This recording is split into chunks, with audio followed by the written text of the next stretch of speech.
berasal daripada gabungan dua perkataan, yaitu teknik dan logos yang bermakna seni atau kerja tangan, dan wacana atau kajian yang sistematis. Oleh itu, istilah teknologi lebih merujuk kepada ilmu yang bersifat praktikal dan berbeda daripada istilah sains yang merujuk kepada ilmu yang bersifat teoritis. Dari aspek ilmu Islam pula, kejuruteraan adalah satu disiplin ilmu yang berkaitan dengan kebijaksanaan untuk menggunakan teknologi secara efisien bagi tujuan kebaikan manusia dan memenuhi khalifah secara lebih berkesan. Pelombongan dan mineral pula ialah aktiviti mengeluarkan galian atau bahan geologi berharga lain dari bumi. Biji yang dapat dilombong termasuklah logam, batu arang, syal, minyak, dan banyak lagi. Pelombongan juga diperlukan untuk mendapat sebarang bahan yang tidak dapat ditanam melalui proses pertanian atau dibuat tiron dalam makmal dan kilang. Pelombongan dalam arti yang lebih meluas termasuk pengeluaran sebarang sumber yang tidak boleh diperbarui seperti petroleum, gas asli, dan juga air. Kejuruteraan kimia pula merujuk kepada bidang kejuruteraan yang berkaitan dengan kajian operasi dan reka bentuk logi kimia serta kaidah meningkatkan pengeluaran. Jurutera kimia membangunkan proses komersial yang ekonomik untuk menukar bahan mentah kepada produk yang berguna. Kejuruteraan kimia juga menggunakan prinsip kimia, fizik, matematik, biologi, dan ekonomi untuk menghasilkan mereka bentuk, mengangkut, dan mengubah tenaga dan bahan dengan cepat. Jurutera kimia terlibat dalam banyak aspek reka bentuk dan operasi logi, termasuk penilaian keselamatan dan bahaya, reka bentuk dan analisis proses, pemodelan, kejuruteraan kawalan, dan lain-lain. Kejuruteraan adalah pemahaman sains tentang fenomena fizikal yang digunakan di dalam teknologi dan proses mereka bentuk teknologi tersebut dengan menggunakan kaedah yang paling efisien. Dikatakan bapa kimia Islam dunia ialah Jabir Ibn Hayyan yang merupakan seorang penulis dengan menulis 300 buah buku falsafah, 1300 buah buku berkenaan peralatan mekanikal dan ratusan buah buku dalam bidang kimia. Pelbagai persoalan yang timbul melalui perkembangan kejuruteraan kimia yang begitu luas meliputi pelbagai bidang untuk membentuk bahan yang baik. Justeru permulaan perkembangan ini dilihat daripada tokoh yang unggul di mana ia mahu memastikan bidang kejuruteraan kimia ini terjamin perkembangannya. Tanpa ilmu kimia, apa saja aspek kehidupan moden yang dinikmati pada hari ini tidak akan muncul. Objektif kajian kami terbahagi kepada 3. Objektif yang pertama, menghuraikan latar belakang tokoh ilmuwan kimia dalam Islam. Objektif kajian yang kedua, menyenaraikan penyalahgunaan ilmu kimia terhadap perkembangan pada masa kini. Objektif yang ketiga, membincangkan kepentingan kejuruteraan pelombongan dan mineral. Seterusnya, saya akan menghuraikan tentang latar belakang tokoh ilmuwan kimia dalam Islam. Antara tokoh kejuruteraan kimia yang dipilih adalah Jabir bin Hayyan. Jabir bin Hayyan ini merupakan bapa kimia dalam dunia Islam. Nama penuh beliau adalah Abu Musa Jabir bin Hayyan Abdullah Al-Azdi. Beliau telah dilahirkan pada tahun 721 Masehi dan beliau telah wafat ketika berumur 94 tahun. Jabir bin Hayyan ini juga pernah tinggal di Iraq, iaitu bandar Baghdad dan juga Kufah. Beliau merupakan ahli kimia yang pertama dan juga paling lama dalam bidang kimia. Beliau telah berjaya mencipta teori amali, khayali kepada fakta sains. Seterusnya, Jabir bin Hayyan juga telah menuntut ilmu daripada beberapa orang guru, iaitu Imam Ja'far As-Sadiq dan juga putera Umayyah, iaitu Khalid ibn Yazid yang merupakan guru pakar dalam bidang al-kimia. Manakala sebelum itu beliau telah menuntut ilmu dalam bidang perubatan daripada guru Wazir Barmaki semasa berada di bawah naungan Khalifah Harun al-Rashid. Seterusnya, Jabir bin Hayyan ini telah diiktiraf oleh beberapa orang pakar barat dalam penciptaan asas saintifik kimia. Contohnya, Bertillard. Beliau mengatakan kepakaran bin Hayyan ini umpama kepakaran Aristotle di dalam bidang ilmu logi. Selain itu, seorang pakar barat daripada Inggeris iaitu Francis Bacon, beliau mengatakan bahawa Jabir bin Hayyan ini merupakan orang yang pertama memberi ilmu pengetahuan tentang kimia dalam dunia Islam dan beliau juga telah dianggap sebagai bapa kimia dalam dunia Islam. Kemudian, pakar barat daripada Jerman iaitu Otto Meyerhoff, beliau mengatakan Jabir bin Hayyan ini telah berjaya mencipta satu tingkat evolusi yang luar biasa dalam perkembangan ilmu kimia di Eropah. Jabir bin Hayyan ini telah mencipta banyak istilah dalam pelbagai bahasa di Eropah.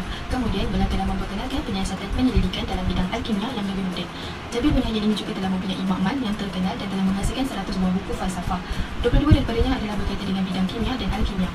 Antara sumbangan Jabir bin Hayyan adalah mencipta LMB, iaitu menjadikan proses penyulingan menjadi lebih mudah dan sistematik. Sumbangan kedua beliau telah menemukan zat galian dan juga asid lain. Dan yang ketiga adalah buku karangan kimianya, iaitu Ar-Rahman, At-Tajmi', An-Zikmak Syarqi dan Al-Istiqman. Al-Istiqman merupakan buku karangan yang terpenting. Sumbangan yang terakhir adalah Jabir bin Hayyan telah menganalisis dua unsur, iaitu belerang merah dan juga aksir al-hayat bagi menyembuhkan penyakit. Di bagian ini saya akan menerangkan bagaimana penyalahgunaan ilmu kimia dalam beberapa produk. Terbagi kepada 3, iaitu yang pertama adalah penyalahgunaan bahan kimia dalam produk makanan. Yang kedua adalah penyalahgunaan bahan kimia dalam produk kosmetik dan kecantikan. Dan ketiga adalah penyalahgunaan bahan kimia yang berlebihan dalam racun serangga. Di mana yang pertama adalah penyalahgunaan bahan kimia dalam makanan seperti gas etilen oksida, di mana gas etilen oksida ini berasal daripada hormon tumbuh-tumbuhan, yakni seperti sayur-sayuran dan buah-buahan, di mana hormon ini berfungsi sebagai untuk mempercepatkan proses pematangan buah serta keleburan daun, di mana gas etilen oksida ini bercirikan tidak mempunyai warna serta berbau manis. Oleh itu pada 7 Oktober 2022, Kementerian Kesihatan Malaysia telah mengesahkan bahawa penggunaan gas etilen oksida ini telah didapati dalam produk makanan yang berjenama mi sedap Korean spicy, di mana perkara ini telah melanggar peraturan-peraturan makanan pada tahun 1945 di bawah Akta Perlembagaan. Okey, baiklah, untuk penyalahgunaan untuk yang kedua adalah bahan kimia dalam produk kecantikan dan kosmetik. Seperti bahan kimia merkuri merupakan bahan kimia yang sering terkandung dalam produk kecantikan wanita. Di mana merkuri ini terbagi kepada dua, iaitu merkuri organik dan bukan organik. Merkuri organik pula terbagi kepada beberapa produk seperti alis mata, pencuci muka dan beberapa maskara. Manakala merkuri bukan organik pula terdiri daripada krim dan sabun pencerah. Dan apabila majoriti orang mengetahui di mana merkuri ini hanya memberi kesan terhadap luaran, namun para pendapat pakar kesihatan yang mengatakan bahawa merkuri ini mampu menjejaskan emosi serta dalaman ataupun organ-organ dalaman manusia apabila merkuri ini digunakan dalam tempoh masa yang agak panjang. Sebagai contoh, merkuri mampu menjejaskan emosi seperti akan menyebabkan kemurungan serta keresahan pada wajah, manakala organ dalaman pula yang mampu dijejaskan oleh merkuri adalah kerosakan buah pinggang dan kerosakan sistem saraf. Yang terakhir sekali adalah penyalahgunaan bahan kimia dalam racun serangga, di mana racun serangga sering digunakan dalam bahan kimia racun sintetik. Racun sintetik ini merupakan satu racun yang sangat popular yang digunakan dalam tujuan pertanian.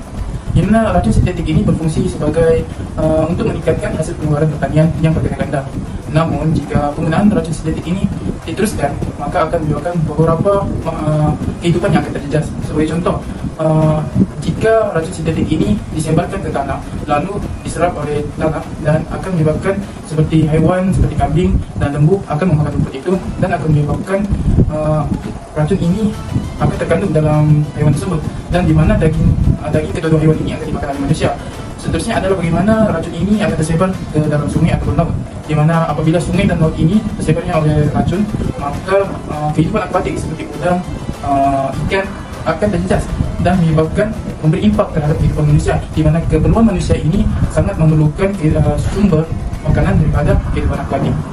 Seterusnya, saya ingin menerangkan sedikit tentang apa itu kepentingan kejuruteraan perlombongan dan mineral. Yang pertama, kepentingan sektor perlombongan dapat menarik pelabur luar atau input modal ke negara Malaysia.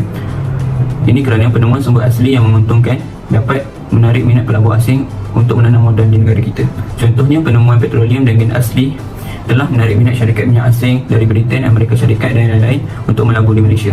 Antara syarikat yang telah melabur di Malaysia termasuklah Shell, British Petroleum, BP, Esso dan lain-lain. Seterusnya, aktiviti perlombongan juga dapat menggalakkan perpindahan teknologi.